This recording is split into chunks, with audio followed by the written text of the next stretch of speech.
Hello, my name is Javier de Santiago, and today I wanted to show everyone how to use a kinematic equation for a falling object in which acceleration is constant.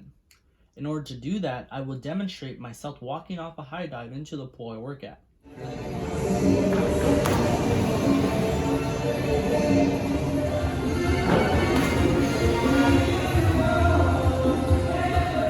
So let's start out with the information we already know. To make this problem more direct of our goal, we are going to ignore air resistance. So this means that acceleration due to gravity is going to be equal to 9.8 meters per second squared. I also know that at the end of this video, my velocity will equal to 0 because I will be completely submerged by the water, so my final velocity again will equal to 0.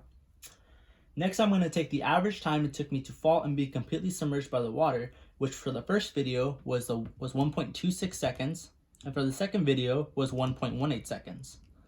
So as I take the average, I get a value of 1.22 seconds.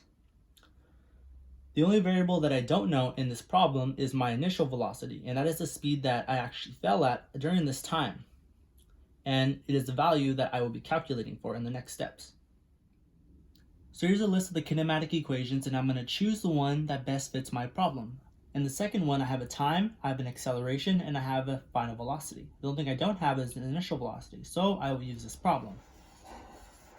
So now that I have the equation that I'm going to use, I'm going to isolate my unknown from my known variables. This is going to lead me to have my initial velocity, which is equal to 0 minus my 9.8 meters per second squared acceleration times my 1.22 seconds.